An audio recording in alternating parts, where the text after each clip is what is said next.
வாழ்க வையகம், வாழ்க வையகம், வாழ்க வளமுடன். நல்லதொரு தலைப்பிலே என்னை பேச அழைத்தமைக்கு கோவிந்தநாயகி அம்மா அவர்களுக்கும், இந்த சிந்தனையை கேட்க வந்திருக்கும் மகரிஷியினுடைய சீடர்கள் அனைவருக்கும் என்னுடைய மாலை நல்வணக்கங்களை தெரிவித்துக் கொள்கிறேன். எனக்கு கொடுக்கப்பட்ட தலைப்பு அறிவே தெய்வம். நம்முடைய சங்க இலக்கியங்கள் இந்த அறிவை பற்றியும் கடவுளை பற்றியும், தெய்வம்னா கடவுள் அப்படின்னு சொல்கிறோம் இல்லையா, எல்லாம் வல்ல சக்தி, இறைநிலை, சுத்தவெளி அப்படின்னு சொல்லுவோம். அறிவுன்னா என்னன்றதுக்கு திருவள்ளுவர் அழகாக ஒரு திருக்குறளில் சொல்லியிருக்கார். அறிவு அற்றது காக்கும் கருவி, செருவார்க்கும் உள்ளழிக்கல் ஆகாரம் அப்படின்னு சொல்லியிருக்கார். அதற்கு பிறகு திருமூலர் அவனன்றி ஓர் அணுவும் அசையாது. கௌதம புத்தர் என்ன தெரியுமா சொல்லியிருக்காரு? நம்முடைய துன்பங்கள் அனைத்திற்கும் காரணம் நம்முடைய அறியாமையே. என்னென்னா, அறிவு வளர்ச்சி குறைந்து இருப்பதனால்தான் நம்முடைய அறியாமையினால் துன்பம் விளைகிறது. திருமூலர் என்ன சொன்னார்? அவனன்றி ஓர் அணுவும் அசையாது சொல்லியிருக்கார். திருவள்ளுவர் ஒரு குறளில் சொல்லியிருக்கார் இல்லையா, அறிவு அற்றது காக்கும் கருவி, செருவார்க்கும் உள்ளழிக்கல் ஆகாரம். அப்படின்னா அறிவு துன்பத்தை நீக்கும். புத்தர் ஏற்கனவே சொல்லிட்டார் இல்லையா, என்ன சொன்னார்? அறியாமை தான் துன்பத்திற்கு காரணம் அப்படின்னு சொன்னார். அறிவு அற்றது காக்கும் கருவி, செருவார்க்கும் உள்ளழிக்கல் ஆகாரம். செருவார்க்குன்னா பகைவர்களாலேயும் அதை அழிக்க முடியாது அப்படின்னு சொல்கிறார். அப்படியாப்பட்ட அறிவு நம்மை காத்து நம்மை உயர வைக்கும், நம்மை பகைவர்களிடத்திலிருந்து காத்து கொண்டிருக்கும் அறிவு தெய்வம் அப்படின்னு சொல்கிறோம். தெய்வம்னா என்னன்னு சொல்லிட்டு நம்ம பார்க்க போகிறோம். அதுக்கு முன்னாடி இந்த சங்க இலக்கியங்கள் சொன்னதை பார்த்தோம். அதே போல் அறிவு எப்படியெல்லாம் நம்மளுக்கு கிடைக்குது அப்படின்னு பார்த்தோன்னா 4 வழிகளில் நம்மளுக்கு கிடைக்குது. அறிவுன்னா என்னங்க? ஒன்றை அறிந்து கொள்ளுதல், அல்லது உணர்ந்து கொள்ளுதல், அல்லது நமக்கு தெரியப்படுத்தி கொள்ளுதல், அல்லது பிறருக்கு தெரியப்படுத்துதல். இதுதான் அறிவு. இது ஒரு சக்தி. நம்ம இன்றைக்கி மகரிஷியினுடைய உயர்ந்த ஒரு சிந்தனையை சிந்திக்கிறோம். அறிவே தெய்வம் அப்படின்னு சொல்லிட்டு அந்த சிந்தனையை உங்களுக்கு புரிய வைப்பது என்னுடைய, முடிந்தவரை புரிய வைப்பது என்னுடைய கடன். ஏதோ ஒரு ஆசிரியர் வந்தார், ஏதோ சொன்னார், ஏதோ ஒரு தலைப்பில் வந்து போனார், அரை மணி நேரம் அறுத்துட்டார். இல்லை, மன ஓட்டங்கள் இருக்கும் இல்லையா நம்மளுக்கு. நம்ம இதை சிந்தனையிலேயே கொண்டு போவோம். இப்போ நம்ம என்ன சொன்னோம்? அறிவுனா ஒன்றை தெரிந்து கொள்ளுதல், அறிந்து கொள்ளுதல், அல்லது உணர்தல் அப்படின்னு சொல்கிறோம். நம்ம எதன் மூலமெல்லாம் உணர்கிறோம்? பஞ்சேந்திரியங்கள், ஞானேந்திரியங்கள், கண், காது, மூக்கு, நாக்கு, தோல், அதன் மூலமாக நாம் உணர்ந்து கொள்கிறோம். இதெல்லாம் ஓர் ஆற்றல். சரி, அறிவு எந்த வகையெல்லாம் நமக்கு வருகிறது அப்படின்னு பார்த்திங்கன்னா, முதல்ல அம்மா வயத்துக்குள்ளே இருக்கிறோம்.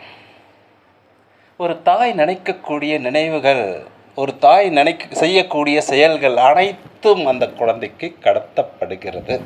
இல்லாட்டி அவங்க அப்பா ஏதாவது பேசிகிட்டு இருக்கலாம், அந்த குழந்தையினோட அப்பா ஏதாவது பேசிகிட்டு இருப்பாங்க. அது தாயின் உணர்வில் கலர்ந்து, அந்த குழந்தைக்கு மொழி தெரியாது, அந்த குழந்தைக்கு எங்கே இருக்குன்னு தெரியாது, தான் யார் என்பது தெரியாது. இருந்தாலும் அதற்கான உணர்வுகள் தாயின் மூலமாக கடத்தப்படும். அப்பா சண்டை போட்டார்னாலும் அம்மாவுடைய உணர்வில் கலந்து அது உள்ளே போகும். அப்பா என் பிள்ளை பெருசாகி மாவட்ட கலெக்டர் ஆகணும், என் பிள்ளை பெருசாகி பெரிய மருத்துவன் ஆகணும், என் பிள்ளை பெரிய ஆளாகி ஒரு பெரிய இந்த தமிழ்நாட்டுக்கே முதல்வர் ஆகணும் அப்படின்னு நினைக்கும் பொழுது நிச்சயமாக அந்த தாய் காதில் கேட்குறாங்க இல்லையா, அதன் மூலமாக அது கடத்தப்படும். அந்த சமயத்தில் தாய் என்னென்ன விஷயங்கள் செயல்கள் செய்கிறார்களோ அதெல்லாம் கடத்தப்படும். அதற்கு முன் கருவாக ஆகி இருக்கும் பொழுது கருவின் வழியாக சில மரபு பண்புகள், மரபியல் ரீதியான அறிவுகள் கடத்தப்படும். அதுதான் வள்ளுவர் ஒரு குறள் அழகாக சொல்லியிருப்பார். ஒரு தலைமுறைக்கு கற்ற கல்வி அவனுக்கு 7 பிறப்பும் காவலாக அமையும் அப்படின்னு சொல்லிட்டு, ஒருமைக்கண் தான் கற்ற கல்வி ஒருவருக்கு எழுமையும் ஏமாப்புடைத்து அப்படின்னு சொல்லியிருக்கார் வள்ளுவர் சொன்னதெல்லாம் பொய்யே கிடையாது, உண்மை, 100% உண்மை.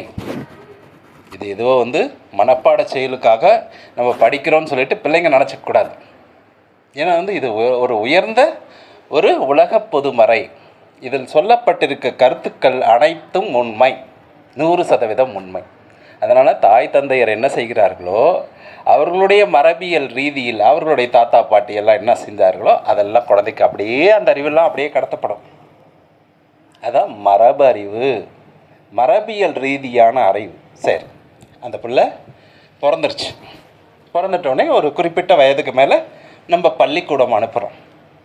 பள்ளிக்கூடத்தில் பெறுகின்ற அறிவு கற்றல் அறிவு அப்படின்னு சொல்லுவாங்க. கற்றல் அறிவு, நம்ம நூல்களை பார்க்குறோம், தமிழ், ஆங்கிலம், வரலாறு, அறிவியல் இதெல்லாம் படிக்கிறது அந்த குழந்தை படிக்கும் போது அதுக்குள்ளார போயிட்டு அந்த அறிவு சேர்ந்து போயிடுது. அதற்கு அந்த விஷயங்களையெல்லாம் அந்த குழந்தை தெரிந்து கொள்கிறது. அறிவு என்பது அறிந்து கொள்வது, அது ஒரு ஆற்றல், அதையெல்லாம் தெரிந்து வைத்து கொள்கிறது. மரபு அறிவு நூல்களை படிப்பதனால் வரக்கூடிய கற்றல் அறிவு. பிறகு அனுபவ அறிவு. அந்த குழந்தை படித்து முடிச்சிருச்சு, ஒரு கல்லூரிக்கு போயிட்டு பெரிய படிப்பு ஏதோ படிச்சிருச்சு, ஒரு பெரிய பொறியாளர் ஆயிடுச்சு, இன்ஜினியர் ஆயிடுச்சு, வீடு கட்டுற இன்ஜினியர் ஆயிடுச்சு. முதல் தடவை வீடு கட்டுது. கட்டிட்டோடனே ஐயோ இந்த இடத்துல இன்னும் கூட கொஞ்சம் நல்லா அழகாக கட்டியிருக்கலாமோ, இல்லை இன்னும் கொஞ்சம் இடம் விட்டு கட்டியிருந்தா இன்னும் கொஞ்சம் அந்த வீடு நல்லா இருக்குமா, இல்லை வேறு மாதிரி கட்டியிருக்கலாமா அப்படின்னு சொல்லிட்டு அடுத்த வீடு கட்டும்பொழுது யோசிக்குது. இதான் அந்த இடத்துலேருந்து வரக்கூடிய அனுபவ அறிவு. ஒரு டாக்டர் இருக்காருன்னு வச்சுக்கோங்க. முன்னாடியெல்லாம் ஆயுர்வேதா இருக்கும். 1000 பேரை கொன்றவன் அரை வைத்தியன் அப்படின்னு சொல்கிறாங்க. ஆனால் நம்மலாம் தப்பாக புரிச்சிருக்கோம். அது கிடையாது. 1000 பேரை கொன்றவன் அரை வைத்தியன். நம்ம என்ன பண்ணுறோம், 1000 பேரை கொன்றவன் தான் டாக்டரு அப்படின்னு சொல்லிட்டு டாக்டரே கொலைக்காரனாக மாற்றிடுறோம். 1000 பேரை கொன்றவன் மருத்துவன். அந்த காலத்தில் என்ன, ஆயுர்வேதம்னா ஒவ்வொரு செடியை பிடுங்கி அதில் மருந்தெல்லாம் தயாரிப்பாங்க. அப்போ அந்த மருந்து இன்னும் கேட்குமா, இல்லை இதனுடைய பக்க விளைவுகள் அதிகமாக இருக்குது, வேறு மருந்து கொடுத்து பார்ப்போமா, இல்லை வேறு மருந்தில் இதை விட சீக்கிரமாக குணமாக்குமா அப்படின்னு சொல்லிட்டு பார்க்கக்கூடியது அவன் படிச்சுட்டு வரும்பொழுது ஒரு அனுபவமாக அந்த அறிவு பதிந்து போகிறது. எல்லாமும் பதிந்து போகிறது. அப்படி தான் வாழ்க்கையில் பார்த்திங்கன்னா நிறைய பேரை பார்க்கலாம். அவங்கள எடுத்துக்காட்டாக நம்ம வச்சுக்கலாம். இப்போ உதாரணத்துக்கு வரலாறில் பார்க்கும் பொழுது கஜினி முகமதுன்னு சொல்லிட்டு படிச்சிருப்பீங்க பிள்ளைங்கள்லாம். கஜினி முகமது யார்? ஆப்கானிஸ்தான் நாட்டில் இருந்து நம்ம நாட்டின் மீது, இந்தியா மீது படையெடுத்து இந்தியாவினுடைய செல்வங்களை கவர வேண்டும் அப்படின்ற ஒத்த நோக்கத்தில் வந்தார். இந்தியாவையே பிடிச்சிட்டா நம்ம இந்தியா ஃபுல்லாக இருக்கிற வளத்தை எல்லாம் நம்ம எடுத்துக்கலாம் அப்படின்னு சொல்லிட்டு அவருக்கு ஒரு சின்ன விஷயம் புலப்படுது அவருடைய அறிவுக்கு. அவரால் வெல்ல முடியல. திரும்ப வராரு. 17 முறை படையெடுப்பார். கஜினி முகமது எத்தனை முறை படையெடுத்தாருன்னு சொல்லிட்டு நீங்கள் நிறைய பேர் கேள்விப்பட்டிருக்கலாம். அந்த 17 முறை படையெடுத்து அடுத்த தடவை வெற்றி பெற்றுவார். இதை எங்கேருந்து கற்றுக்கிட்டாரு அப்படின்னு சொல்லிட்டு கதையாக சொல்லுவாங்க. சொல்லும் பொழுது ஒரு சிலந்தி கூடு கட்டும் போது அது பல வகையில் முயற்சி பண்ணி அந்த இழையில் அழகழகாக கட்டும். எப்படி இருக்கும் சிலந்தி கூடு? நடுவில் ரவுண்டாக கட்டும், அதுக்கப்புறம் வளைவாக பின்னல் வரும், அதுக்கப்புறம் நீட்டாக நம்ம ஓலை வீடு அமைக்கிற மாதிரி கொம்பு மாதிரி இருக்கும். அதெல்லாம் பார்த்தீங்கன்னா தெரியும் எவ்வளோ அழகாக அமைக்கும்னு சொல்லிட்டு. அது வழியாக விடக்கூடிய பூச்சிகள் எல்லாமே அது உள்ளார அது உள்ளேருந்து வெளியிலவே போக முடியாது. எவ்வளவு அருமையாக கட்டுது பாருங்கள். அந்த விஷயத்தை இவன் நோக்கினான். யார்? அந்த ராஜா நோக்கிட்டு அது ஒரு தடவையில் கட்ட முடியல. அதனால் அது நிறைய தடவை முயற்சி பண்ணி கட்டுது. கட்டும் பொழுது நம்மளும் திரும்ப திரும்ப முயற்சி பண்ண, இந்த சாதாரண ஒரு சிலந்தியே வந்து முயற்சி பண்ணி அதனுடைய வீட்டை கட்டிக்கொள்கிறது. நாம் முயன்றால் எதையும் செய்யலாம். இது அனுபவ அறிவு வந்துருச்சு. சரி, இறை அறிவு.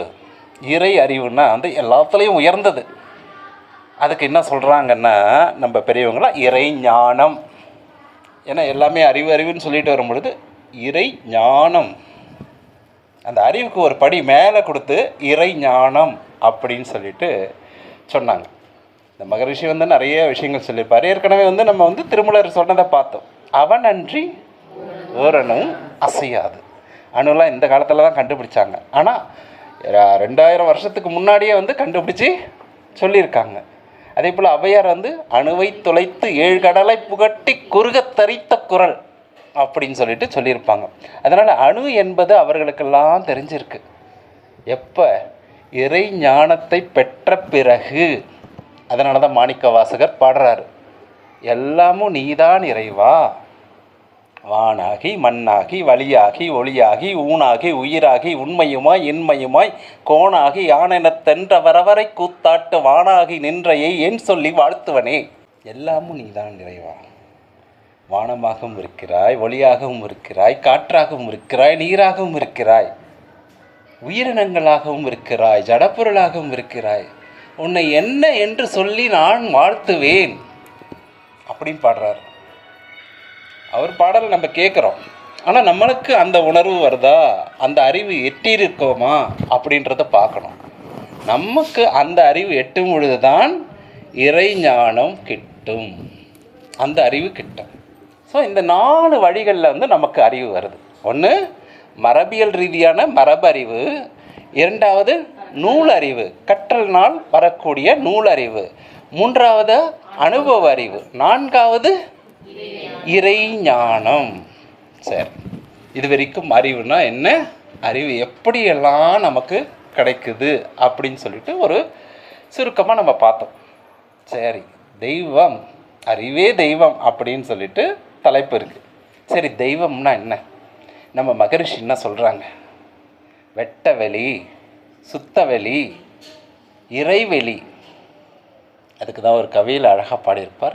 இறைவெளியே தண்ணீருக்க சூழ்ந்தடுத்து மாற்றல் இதன் திணிவு மடிப்பு விழ சுழலும் முன்னா, நிறைவெளியில் மின் சுழல நெருக்குகின்ற உரசல் நிலைவெளியில் எழுப்புகின்ற நேரலைகள் காந்தமாம், மறைபொருளாம் காந்தம் தன் மாத்திரைகள் ஐவகை மலைக்காதிர் விண்கூட்டம் மாபூதம் 5மாம், முறையாய் அக்காந்த அலை மனமாம் உயிர் உடல்களில் மதி உயர்ந்து உண்மை பெற மா பிரம்ம ஞானமாம், மதி உயர்ந்து உண்மை பெற மா பிரம்ம ஞானமும். கடைசி வரை பாருங்க, மதி உயர்ந்து, மதினா நம்மளுடைய அறிவு சிந்தனை உயர்ந்து கிடைக்கக்கூடியது மா பிரம்ம ஞானம். நம்ம என்ன பார்த்தோம்? எப்படி அறிவு முற்று பெறுது? இறை ஞானம். இதில் மகரிஷி என்ன சொல்கிறார்? மா பிரம்ம ஞானமாம் அப்படின்னு சொல்கிறார். அதனால தான் திருவள்ளுவரும் சொல்லியிருப்பார், எப்பொருள் யார் யார் வாய் கேட்பினும் அப்பொருள் மெய்ப்பொருள் காண்பது அறிவு. பரவாயில்ல, எல்லாருமே திருக்குறள் சொல்கிறீங்க, மகிழ்ச்சியாக இருக்குது. அம்மா அந்த அளவுக்கு தயார் பண்ணியிருக்காங்க, சிறப்பு, வாழ்த்துக்கள். அதனால் வந்து இப்படியே தான் வந்து நம்ம வந்து படிக்கணும். படிக்கும் பொழுது வந்து இதெல்லாம் வந்து கலந்து படித்தோன்னா இது வந்து எவ்வளவு பெரிய மகான்கள், எவ்வளவு பேர்கள் வந்து உழைச்சி இதெல்லாம் நம்மளுக்கு சொல்லியிருக்காங்க இல்லையா? இப்போ வந்து மகரிஷி வந்து இறைவெளியே தண்ணீருக்க சூழ்ந்தடுத்து மாற்றன்னு சொல்லிட்டார். அதாவது ஒரு வெட்ட வெளி இருந்தது, அந்த வெட்ட வெளியிலிருந்து நமக்கு வந்து எல்லாம் கிடைத்தது. வெட்ட வெளின்னா இறைநிலை, அந்த இறைநிலை தான் இறைத்துகளாச்சு. அந்த இறைத்துகள் இப்போ வந்து உங்களுக்கு புரியலனாலும் சும்மா சொல்கிறத சுருக்கமாக கேட்டுக்குங்க. அந்த இறைத்துகள்லேருந்து அணுக்கள் உருவாச்சு.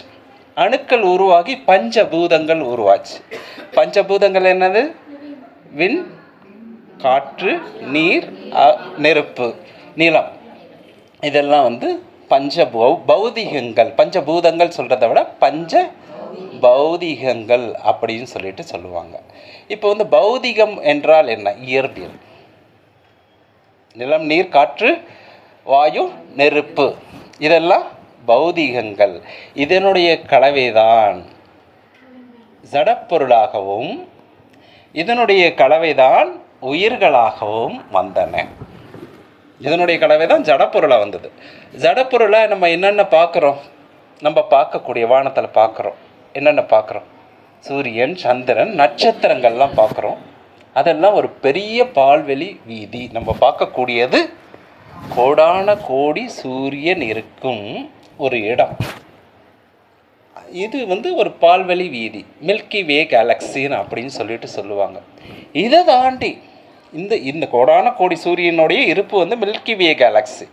இதை தாண்டி நிறைய இந்த மாதிரி லட்சக்கணக்கான அண்டங்கள் இருக்கின்றன அப்படின்னு சொல்லிட்டு நம்ம விஞ்ஞானம் சொல்லுது. அப்போ எவ்வளோ பெரிய ஆற்றல் இதை படைத்து உருவாக்கி வழி நடத்தி கொண்டிருக்கிறது. அதுக்கு தானே மகரிஷி சொல்கிறாரு, அருட்பேராற்றல் இரவும் பகலும் எல்லா நேரங்களிலும் எல்லா இடங்களிலும் உறுதுணையாகவும் பாதுகாப்பாகவும் வழி நடத்துவதாகவும் அமையுமாக பிரபஞ்சத்தையே அண்ட சராட்சரங்களையே இயக்கி கொண்டிருக்கிறது. எது? அந்த இறைநிலை. அப்போ ஜடப்பொருள்லாம் இருக்குது. இப்போ நம்ம அதுக்கெல்லாம் போக வேண்டாம், அதெல்லாம் ரொம்ப பெருசு. அதில் கற்பனைக்கு அப்பாற்பட்ட ஒரு விஷயங்கள், ஆனால் விஞ்ஞானத்தின் மூலமாக நிரூபிக்கப்பட்ட உண்மை.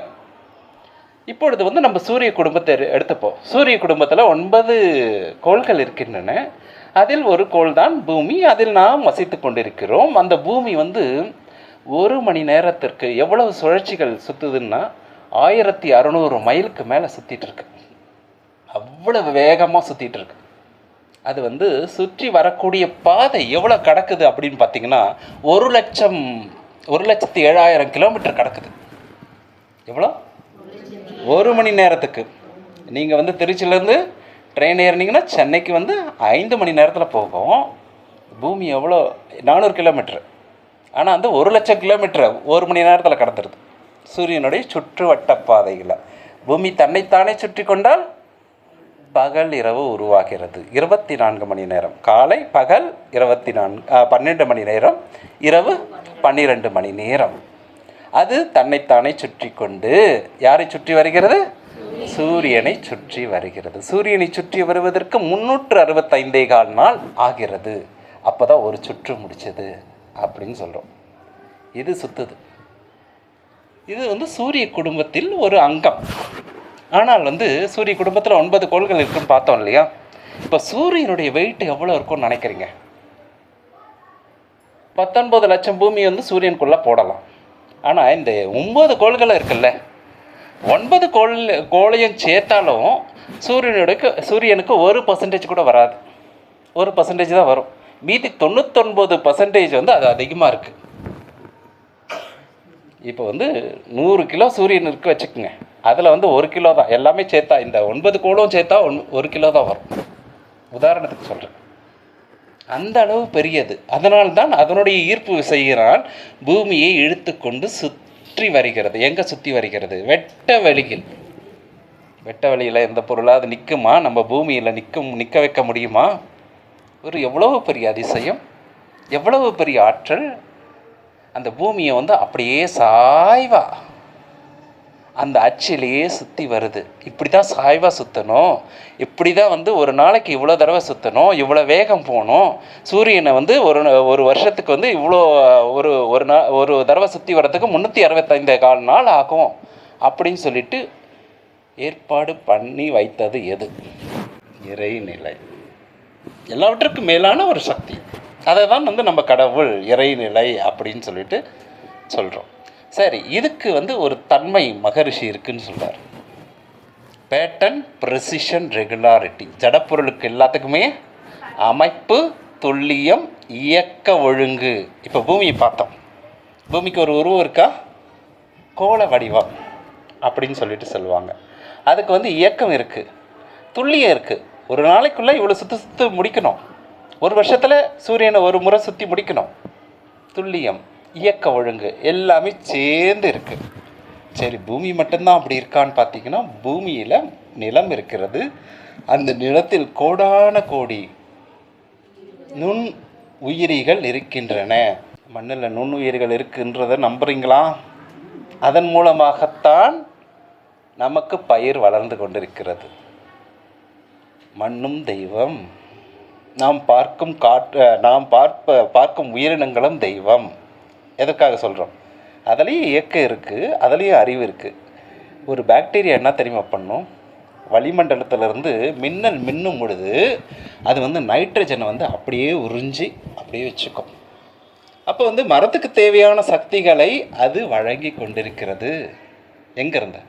மின்னல்லேருந்து. நம்ம பிடிக்க முடியுமா? மின்னலை பிடிச்சி நைட்ரஜனை கொடுக்க முடியுமா தாவரத்துக்கு? இல்லாட்டி நம்ம வந்து தினந்தோறும் வந்து பிராணவாயு உற்பத்தி பண்ணி நம்ம சுவாசிக்க முடியுமா? ஒரு தாவரம் 4 பேருக்கு ஒரு வீட்டில் இருந்தால், ஒரு மரம் ஒரு வீட்டில் இருந்ததுன்னா 4 பேருக்கு அது வாழ்நாள் முழுக்க பிராணவாயுவை தந்து கொண்டு இருக்கும். நம்ம மரம்லாம் வந்து வேகமாக வெட்டிடுறோம். இது எதுக்கு?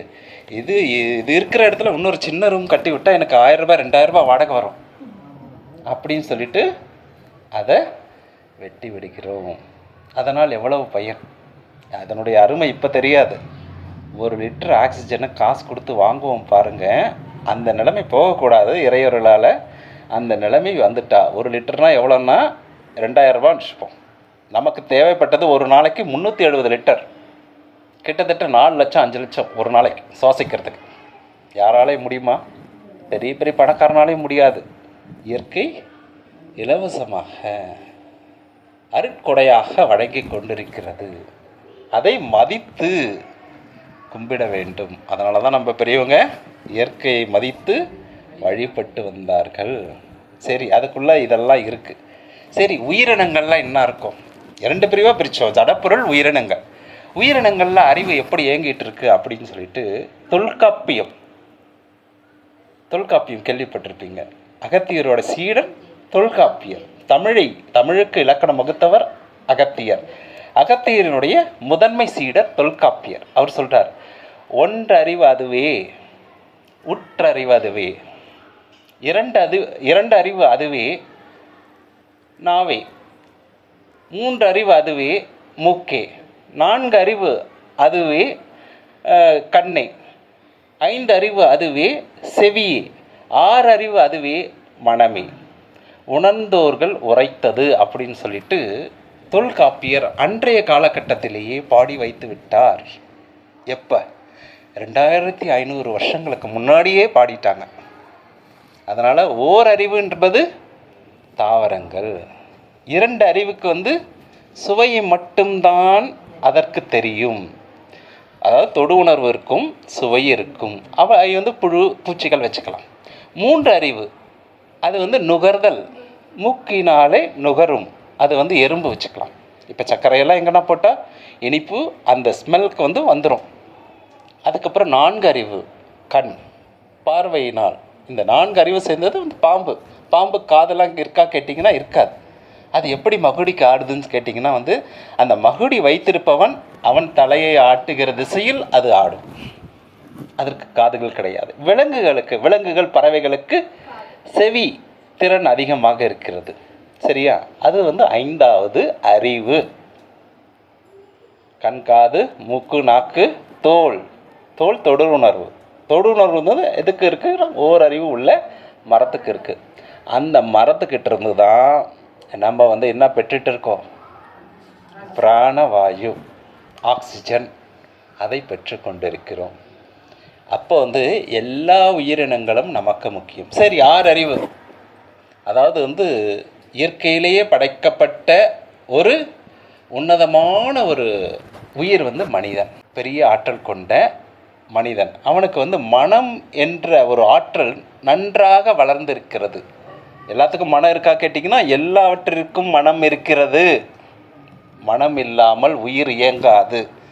ஓரறிவாக இருக்கட்டும், அது 6 அறிவாக இருக்கட்டும். நன்கு வளர்ச்சி அடைந்திருப்பது 6 அறிவுள்ள மனிதனின். அந்த மனம்தான் மனிதனை இந்த விஷயங்கள், இந்த செயல்களை எல்லாம் செய்து வைத்து கொண்டிருக்கிறது அப்படின்னு சொல்லிட்டு உணர்ந்தார். சரி, இப்போ வந்து நம்ம வந்து உடல் அளவில் வந்து அறிவு எப்படி இயங்கி கொண்டிருக்கிறது? சரிங்க சார், நீங்கள் சொல்கிறீங்க மண்ணுலேயும் உயிர் இருக்குதுன்னு சொல்கிறீங்க. சரி, உடல்லையும் உயிர் இருக்குது. அது எப்படி இயங்கிட்டு இருக்கு? நம்ம கொஞ்சம் தெரிஞ்சுப்போமா அப்படின்னு சொல்லிட்டு பார்த்தீங்கன்னா, உடல் வந்து கோடான கோடி செல்களால் ஆனது. அந்த செல்லில் பார்த்திங்கன்னா வந்து பகுத்து பார்க்கும் பொழுது அறிவியல் இதெல்லாம் பகுத்து பார்க்கும் பொழுது அது வந்து உட்கரு இருக்கும். உட்கருவை சுற்றி வந்து புரோட்டோபிளாசம் அப்படின்னு சொல்லிட்டு இருக்கும். கோல்கை அப்பேரட்டஸ், அப்புறம் வந்து மைட்ரோ சின்ன நுண்ணுறுப்புகள் எல்லாமே இருக்கும்.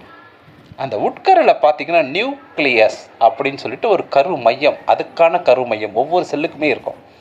அந்த கரு மையத்தில் தான் குரோமோசோம்ஸ், அதாவது வந்து மரபு அறிவு வரும்னு சொன்னோம் இல்லையா, அந்த அறிவுக்கான அந்த பண்புகள் எல்லாம் என்னென்ன தாத்தா பாட்டி எவ்வளோ 1000 வருஷம் கோடான கோடி, அதாவது லட்சக்கணக்கான வருஷத்துக்கு முன்னாடி மனிதன் உற்பத்தி ஆனான் இல்லையா, அதிலிருந்து வந்திருக்கக்கூடிய அறிவுகள் எல்லாம் அதில் இருக்கும். ஆனால் வந்து இப்போ வந்து ஒரு 2-3 தலைமுறைக்கு தான், 7 தலைமுறைக்கு தான் வந்து அவனுடைய சிந்தனைகள் வந்து வலுப்பெறும்.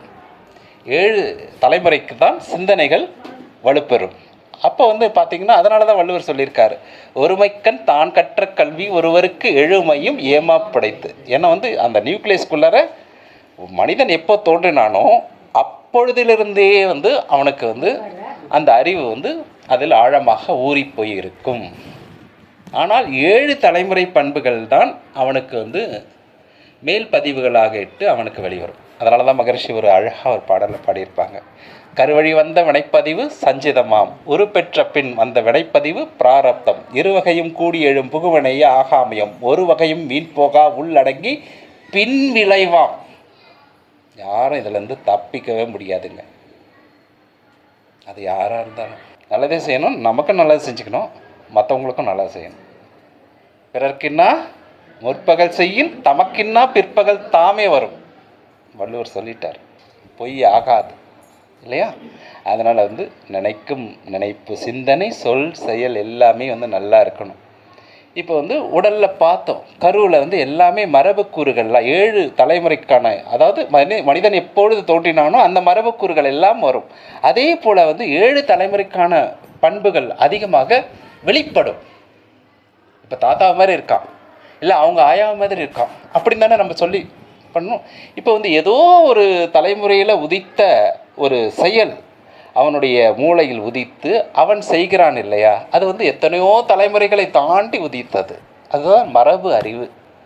அவனுக்கு செய்யணும்னு ஒரு ஆதங்கம் இருக்கும். இப்போ என்னுடைய ஊரில் கிராமத்தில் பள்ளிக்கூடமே இல்லை, ஒரு பள்ளிக்கூடம், நல்ல பள்ளிக்கூடம் கட்டணும், என்னுடைய கிராம மக்களுக்கு நல்ல அறிவு கொடுக்கணும் அப்படின்னு சொல்லிட்டு ஒரு எண்ணம் யாருக்காவது ஒருத்தனுக்கு வருது இல்லையா, அது வந்து ஏதோ ஒரு முன்னோர்கள் என்றோ ஒரு நாள் நினைத்தது, அவர்களால் செய்ய முடியாமல் போனதை இவன் செய்கிறான். அதுதான் மரபு அறிவு. அதன் மூலமாக கடத்தப்பட்டு வந்து விடுகிறது. அதுக்கப்புறம் வந்து உடம்புன்றது செல்லு உள்ள நியூக்ளியஸ் எல்லாம் சொன்னீங்க சார், அது தாண்டி என்ன இருக்குது அப்படின்னு கேட்டிங்கன்னா வந்து ஒவ்வொரு மண்டலம், என்ன மண்டலம், சுவாச மண்டலம் பார்க்குறோம். சுவாச மண்டலம்னா மூக்கு, மூச்சுக்குழல், அதுக்கப்புறம் நுரையீரல் வருது. அதுக்கப்புறம் வந்து ஜீரண மண்டலம். ஜீரண மண்டலம்னா வாய், நாக்கு, பற்கள், உணவு குழல், பிறகு வயிறு, சிறுகுடல், பெருகுடல்.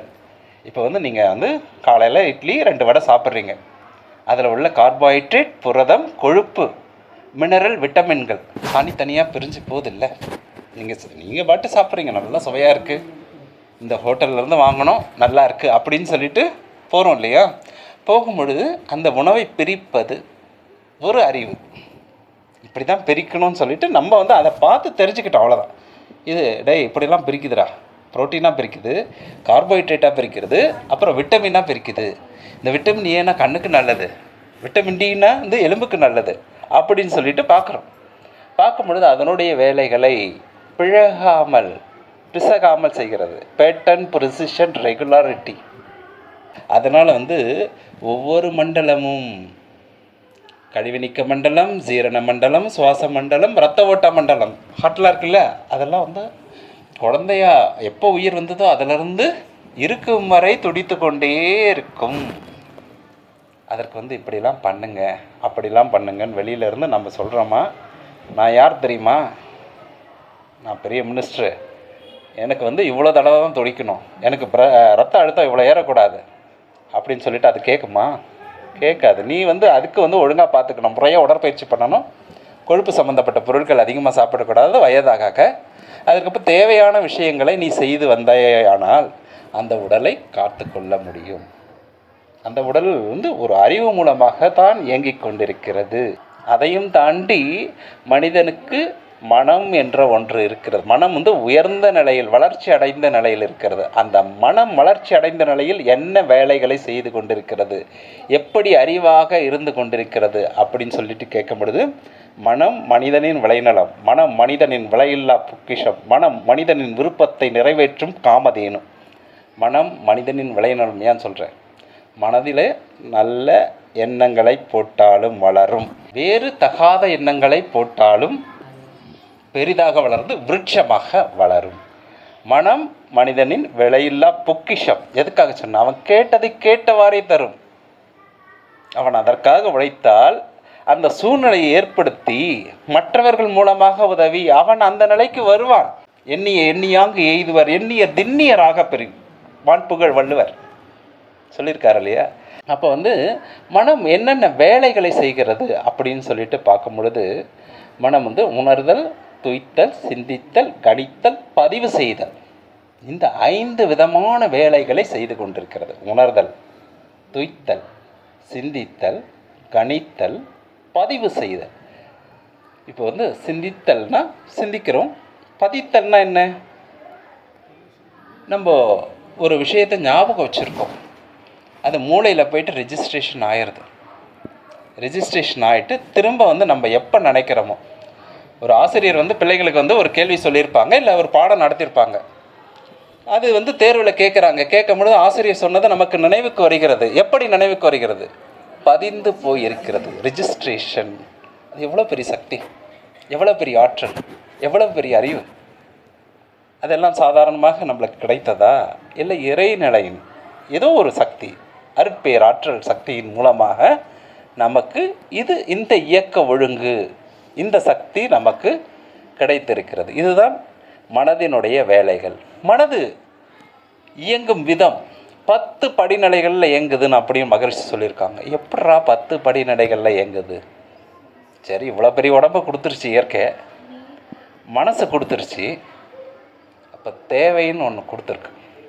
தேவைக்கு ஏற்ற மாதிரி அளவுக்கு மிஞ்சினால் அமிர்தம் நஞ்சு. சரி, இப்போது 10 படிநிலைகளில் இயங்குகிறதுன்னு சொல்கிறாங்க. எப்படி 10 படிநிலைகளில் இயங்குது அப்படின்னு பார்த்தீங்கன்னா வந்து தேவை, உணர்வு, தேவை வந்து உடனே உணர்வு, பிறகு வந்து அதுக்கான முயற்சி, செயல், விளைவு, அனுபவம், அனுபவம், ஆராய்ச்சி, தெளிவு, முடிவு அப்படின்னு சொல்லிட்டு 10 படிநிலைகளில் மனம் இயங்கிக் கொண்டிருக்கிறது. இதை வந்து இந்த 10 படிநிலையை ஒரு சின்ன உதாரணம் மூலமாக சொன்னால் புரிஞ்சிடும். இப்போ வந்து நமக்கு பசி எடுக்குது. பசி எடுத்த பிறகு என்ன பண்ணுறோம்? ஏதோ தோசை மாவு இருக்குது, தோசை ஊற்றணும். சரியா? பசி உணர்வு வந்துருச்சு, அதுக்கான தேவை வந்துருச்சு. நம்ம வீட்டில் தோசை மாவு இருக்குது, அந்த தோசை மாவு வந்து நம்ம வந்து ஊற்றணும். சரியா? அந்த தோசை மாவை வந்து ஊற்றுவதற்கு முயற்சி தேவை. முயற்சி எப்படின்னா அது வந்து செயலாக மாறுகிறது. அந்த செயலின் மூலமாக ஒரு தோசை உருவாகிறது. அதுதான் விளைவு. அந்த விளைவை வந்துட்டோடனே நல்ல தோசை வச்சுக்கிட்டு சட்னி வச்சுக்கிட்டு சாப்பிட்றோம். சாப்பிடும்பொழுது இது நல்லா இருக்குது அப்படின்னு சொல்லிட்டு சாப்பிட்றோம். அனுபவம், எக்ஸ்பீரியன்ஸ் பண்ணுறீங்கள்ல, அது நல்லா இருக்குது, டேஸ்ட்டாக இருக்குது அப்படின்னு சொல்லிட்டு. அனுபவம்னா என்ன? ஏற்கனவே இந்த மாதிரி பசி எடுத்தது நான் வந்து அம்மா இல்லாத போது ஒரு வாட்டி சுட்டேன், அது நல்லாவே இல்லை, இன்றைக்கி சுட்டது நல்லா இருக்குது. அது வந்து அனுபவம். அதன் மூலமாக வரக்கூடியது தான் ஆராய்ச்சி. சரி, இதை மேன்மைப்படுத்த வேண்டும், நான் என்ன செய்ய வேண்டும் அப்படின்னு சொல்லிட்டு அதை கூட இன்னும் சேர்க்கணுமா, வேறு ஏதாவது சேர்க்கணுமா அப்படின்னு சொல்லிட்டு யோசிக்கிறது வந்து ஆராய்ச்சி. அதில் வந்து நீங்கள் வந்து போட்டு பார்த்து முயற்சி பண்ணுறது வந்து தெளிவு. அதற்கப்புறம் வந்து ஒரு முடிவுக்கு வருவீங்க. சரி, இந்த மாதிரி செஞ்சால் நல்லாயிருக்கு, இனிமேல் இதே மாதிரி செய்வோம், தோசை சாப்பிட்டா, மசால் தோசை சாப்பிட்டா நல்லாயிருக்கும் அப்படின்னு சொல்லிட்டு. இதுதான் மனம் இயங்கும் 10 படிநிலைகள். இப்படி தான் மனம் இயங்கிக் கொண்டிருக்கிறது. இதையெல்லாம் சாதாரணமாக ஏதோ ஒன்று நடத்தி கொண்டிருக்கிறது அப்படின்னு நினச்சிப்போமா? இப்போ வீட்டில் இருக்கீங்க, ஒரு வீடு, உங்களுடைய வீடு இருக்கிறது, அந்த வீட்டில் வந்து அழகாக பொருளில் அடக்கி வச்சுருக்கீங்க. ஏதோ ஒரு உணர்வு உங்களிடம் வருகிறது, இந்த பொருளை இங்கே வைத்தால்தான் நன்றாக இருக்கும், இங்கே அடுக்கினால்தான் நன்றாக இருக்கும், இது மற்றவர்களுடைய பார்வைக்கு தெரிய வேண்டும், இது மற்றவர்களுடைய பார்வைக்கு தெரியக்கூடாது, நான் மறைத்து வைத்திருக்க வேண்டும் அப்படின்னு சொல்கிறது எது? உள்ளூர் இருக்க ஒரு அறிவு. அதே போல தான் பிரபஞ்சங்களையும் அண்ட சராட்சரங்களையும் இயக்கி கொண்டிருப்பது ஒரு சக்தி. அதுதான் அருட்பேராற்றல், அதுதான் இறைநிலை, சுத்தவெளி அப்படின்னு சொல்லிட்டு மகரிஷி அருமையாக சொல்லியிருக்கார். சரி, இது நாங்கள் கேட்டுக்கிட்டோம் சார், இது கொஞ்சம் தெரிஞ்சுக்கிச்சு. இது உண்மையாகவே தெரியணும்னா நான் என்ன பண்ணணும்? அறிவே தெய்வம். சரி, இதை சொல்லிட்டீங்க, இது கொஞ்சம் புரியுது, கொஞ்சம் புரிய மாட்டுது. ஆனால் எனக்கு உள்ளார வரணும், அந்த உணர்வு வந்தால் தான் என்னால் முழுசாக நம்ப முடியும். அது வரைக்கும் அறிவே தெய்வம் என்பதை என்னால் கேட்டுக்கிட்டு தான் இருக்க முடியும் அப்படின்னு சொல்லிவிட்டு நம்ம மனசெல்லாம் சொல்லுவோம் இல்லையா? அதற்கு என்ன பண்ணணும் அப்படின்னு கேட்டிங்கன்னா, அறிவே தெய்வம் என்பதை உணர்வதற்கு தவம் செய்ய வேண்டும். அதுக்கு தான் மகரிஷி மனவளக்கலையில் அகத்தவம் அப்படின்னு சொல்லிட்டு கொடுத்தார். அதற்கப்புறம் இன்ட்ராஸ்பெக்ஷன், அகத்தாய்வு. 1ஆம் நிலை, 2ஆம் நிலை, 3ஆம் நிலை அகத்தாய்வு. இது ரெண்டும் முடித்தாதான் நீங்கள் என்ன பண்ணுறீங்க? அம்மா பிரம்மஞானத்துக்கு போவாங்க இல்லையா? ஏன்னா அந்த தகுதி வரணும். இப்போ தவம் செய்ய செய்ய செய்ய என்னங்க ஆகும் அப்படின்னு கேட்டிங்கன்னா, என்னென்ன அறிவுலாம் வரும் தவம் செஞ்சால் அப்படின்னு கேட்டிங்கன்னா, நுண்மான் நுழைவுலன் அறிவு, நுண்மான் நுழைவுலன் அறிவு, பெர்ஸ்பிகாசிட்டி அப்படின்னு சொல்லிடுவாங்க. ஒரு பிரச்சனையை, ஒரு சிக்கலை ஊடுருவி பார்க்கக்கூடிய தன்மை, அந்த அறிவு மனிதனுக்கு வந்துவிடும். இப்போ தான் கௌதம புத்தர் என்ன சொன்னார்? அறியாமையே மனிதன் படும் துன்பங்களுக்கு காரணம். அப்போ அந்த பிரச்சனை வருதுன்னா அதுக்கான விடை நமக்கு தெரிஞ்சிச்சுன்னா அதை போக்குவது எளிது தானே. அதை பார்த்து நம்ம பயப்படுவானோ இல்லையா? அதுதான் பெர்ஸ்பிகாசிட்டி, நுண்மான் நுழைவுலன் அறிவு. அதுக்கப்புறம் பெருந்தகைமை என்ற பண்பு அறிவு வந்துடும் தவம் செய்வதால். பண்பு அறிவு, இப்போ எல்லாரையும் அன்போடையும் கருணையோடையும் பார்க்கறது, அதுதான் பெருந்தகைமை. எல்லாருக்கும் ஏதாவது தேவையாக இருந்தால் எடுத்து கொடுக்கறது. மகரிஷியெல்லாம் உண்டியில் போட்ட காணிக்கையெல்லாம் கூட எடுத்துகிட்டு போக சொல்லுவாராம். யாருக்காவது தேவைப்பட்டால் எடுத்துகிட்டு போங்கன்னு சொல்லுவாராம். அதுதான் பெருந்தகைமை, மேக்னானிமிட்டி. அதற்கப்புறம் ரிசப்டிவிட்டி, இன்பம் துன்பம் வாழ்க்கையில் சகஜந்தாங்க.